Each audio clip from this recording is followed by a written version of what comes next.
সমুদ্রের ধারে এক ছেলেকে একটি ৫,০০০ বছরের পুরনো বোতল পাওয়া গেল। ছেলেটি জোর করে বোতলের ঢাকনা খোলার সঙ্গে সঙ্গেই ভেতর থেকে অদ্ভুত এক শব্দ বের হলো। ভয়ে পেয়ে সে বোতলটা ফেলে দিল। তারপর সেই বোতল থেকে কালো ধোঁয়া বেরোতে লাগলো, আর তার সঙ্গে ভৌতিক আওয়াজও শোনা গেল। ছেলেটি মাটিতে পড়ে গেল আর আতঙ্কে সেই ধোঁয়ার দিকে তাকিয়ে রইল। ঠিক তখনই সেই ধোঁয়া থেকে এক বিশাল দৈত্য বেরিয়ে এলো।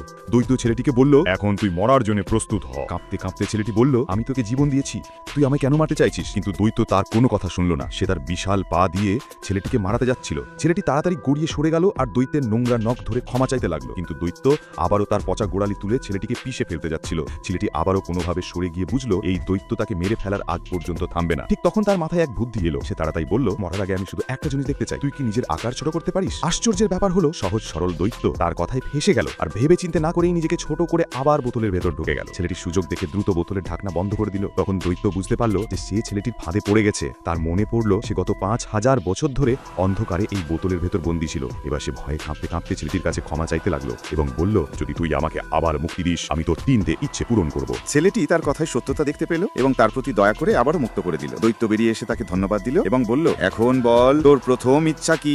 ছেলেটি একটু ভেবে বলল, ছেলেটির হাতে এক গরম ও সুগন্ধি সসেস এসে গেল। ছেলেটি যে বহুদিন ধরে ক্ষুধার্ত ছিল, খাবার দেখে ঝাঁপিয়ে পড়ল।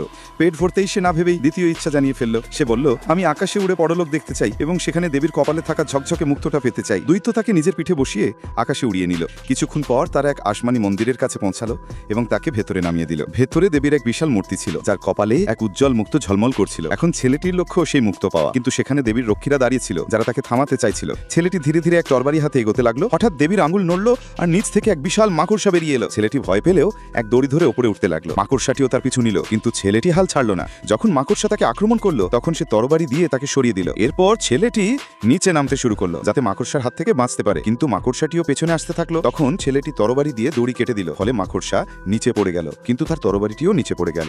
ছেলেটি ধীরে ধীরে মুক্তর দিকে এগোলো। নিচে বহু রক্ষী তীর হাতে দাঁড়িয়ে তাকে দেখছিল। ছেলেটি মুক্ত হাতে নিতেই পুরো জায়গা অন্ধকারে ঢেকে গেল।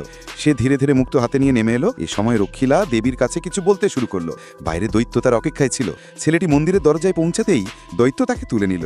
বাইরে এসে দৈত্য বলল, এই মুক্ত কোনো সাধারণ জিনিস নয়, এর ভেতরে প্রতিটি মানুষের ভবিষ্যৎ দেখা যায়। ছেলেটি মুক্তর ভেতরে তাকিয়ে দেখলো সেখানে তার বন্ধুকে দেখা যাচ্ছে, যে পাহাড়ের মধ্যে কোথাও ঘুরে বেড়াচ্ছে।